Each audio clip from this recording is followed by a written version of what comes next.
On va voir dans Motion comment utiliser les comportements. Alors, pour utiliser un comportement, il faut déjà que j'ai un objet. Je vais dans ma bibliothèque, dans les formes ici, et dans les formes, je vais prendre par exemple une étoile à 6 branches. J'applique, j'ai mon étoile à 6 branches. Cette étoile à 6 branches, en elle-même, si je vais dans l'inspecteur, vous verrez que sur les propriétés, à part lui donner de la couleur et du contour, et changer sa forme, je ne peux pas vraiment jouer sur sa taille. Pour ça, il faut que j'aille dans le groupe. Alors, je vais dans le groupe ici, et dans le groupe, pour le coup, je passe dans propriété, et là, sur l'échelle, vous voyez que je peux descendre sa taille un petit peu. Je change sa position, je la mets là, et puis je vais essayer de lui appliquer un comportement. Alors, la première des manières, c'est ajouter comportement. C'est jouer sur cette petite roue dans la barre du menu, et je fais un comportement standard qui est lancer. Alors, vous allez voir tout de suite que si j'appelle ma palette ici, mon lancer, je vais pouvoir l'appliquer en réglant ici, par exemple, un mouvement et une force, en fonction de l'intensité que je vais lui donner. Alors je lis ici, voilà mon lancer ici, par exemple, il est comme ça. Vous notez que je peux aussi le lancer, je peux régler le début de ce lancer dans la mini timeline ici, c'est-à-dire que mon lancer, il peut intervenir, pas au début, mais à ce moment-là, à un moment souhaité. Je peux jouer sur son intensité, ici, sur sa direction, mais aussi sur la vitesse à laquelle il part. Et ici, je reviens. Et plus l'intensité est forte, plus la vitesse est grande. Vous voyez. Donc je joue sur la direction, l'intensité, etc., etc., etc. Donc ça, c'est le premier, le lancer. Alors il y a d'autres comportements standards assez simples et assez sympas. Il y en a un qu'on va utiliser assez souvent parce qu'on va pouvoir vraiment faire des animations complexes facilement. C'est la trajectoire d'animation. Quand je fais trajectoire d'animation, ici, vous voyez, par défaut, j'ai deux petits points. Ça va être les deux petits points, comme sur mon lancer, le début et la fin de mon animation. Mais, vous voyez que je peux jouer dessus.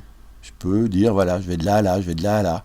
Et surtout, je peux créer des points intermédiaires. Vous voyez ici, je me mets sur la ligne, je double-clique dessus et je crée un point intermédiaire. Ce qui va me permettre de faire des animations un peu plus complexes. Par exemple, une hyperbole comme ça. Et en jouant sur les courbes de Bézier, ici, puisque j'ai par défaut, vous voyez, je peux jouer sur l'arrondi de manière assez précise. Donc je peux créer des animations comme ça, assez complexes, très simplement, en quelques clics, vous voyez, et sans avoir à jouer sur des points clés, uniquement en jouant sur de la géométrie comme ça de courbes.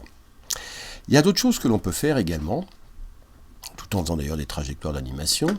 Si je vais dans Ajouter comportement, c'est par exemple sur la forme elle-même de l'objet. Alors encore une fois, il faut que je resélectionne mon étoile à... mon étoile, et là cette fois-ci je vais aller sur la forme, et cette forme je vais l'osciller. Et vous allez voir que ça va donner des choses assez sympas et assez complexes à la fois. Regardez par exemple ce que ça donne ici, en jouant sur, ici encore une fois, la forme. Je peux faire des trucs assez hallucinants en très peu de temps.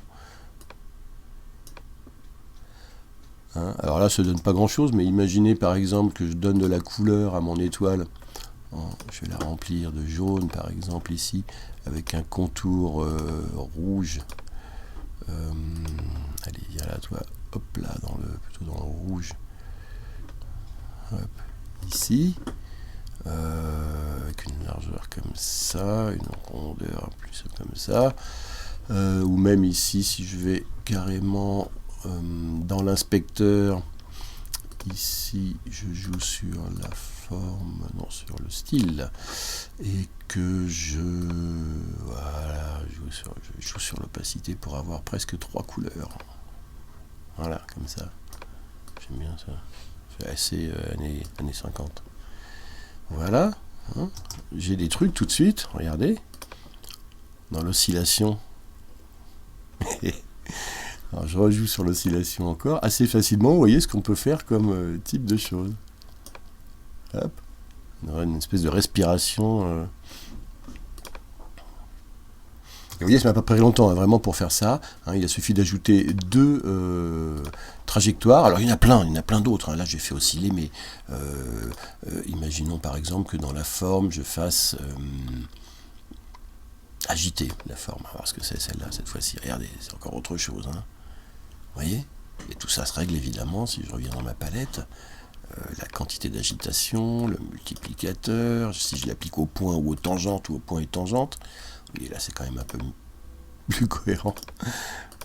Mais on peut en jouant sur les paramètres, vous voyez, faire bien des choses uniquement en s'amusant à jouer avec les ajoutés comportements. Alors maintenant, j'efface tout ça. On va faire autre chose cette fois-ci. On va voir comment créer, copier et adapter des comportements.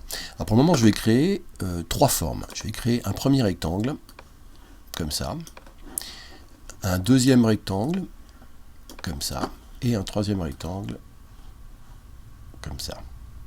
Je vais prendre la première forme, le premier rectangle, et je vais lui ajouter un comportement en jouant cette fois-ci dans les propriétés de l'inspecteur, et non plus ici en étant dans la barre de menu à ajouter comportement. Donc je vais dans l'inspecteur. Ce rectangle ici, c'est le 0, ici, je vais dans ses propriétés, sa position notamment, et je vais essayer de faire bouger ce rectangle sur une échelle horizontale. Donc je vais jouer sur son X, sa position X, vous voyez ici. Alors je peux le faire manuellement comme ça, je peux mettre des points clés.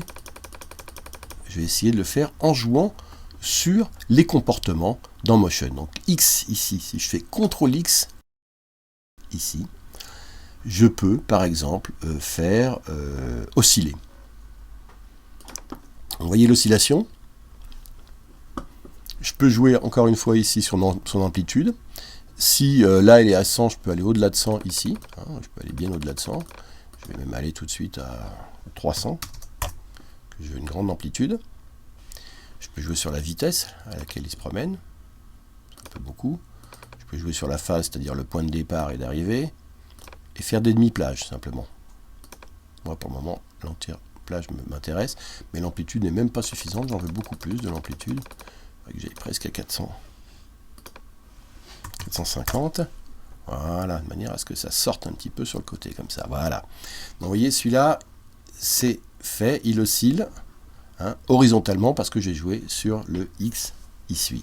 Si je veux copier cette oscillation aux autres rectangles, il suffit de cliquer sur Option ou Alt ici, et je viens le draguer dans le rectangle 1. Voilà. Ici, donc Alt, je drague sur le bon rectangle. Alors sur le rectangle 2, encore une fois, je le prends Alt et je dois aller sur rectangle 2. J'arrive pas à me mettre dessus. Voilà, rectangle 2. Et cette fois-ci, les 3 bougent à l'unisson une fois que je les ai copiés. Alors si je veux décaler un peu l'un par rapport à l'autre, eh ben, je joue sur les phases d'osciller, sur les amplitudes ou les vitesses. Par exemple, là, je vais diminuer un peu la vitesse de l'un. L'amplitude également. Alors, ici, si je redescends, il faut ensuite repasser manuellement sur 400. Je vais faire 420 au lieu de 450, par exemple. Et puis, sur les deux derniers, pareil, si je veux les décoller un peu, je peux jouer sur la phase, la vitesse. Je peux accélérer cette fois-ci la vitesse du premier et jouer un peu sur l'amplitude, c'est-à-dire qu'au lieu d'être à 450, je peux être encore une fois un petit peu en dessous ici.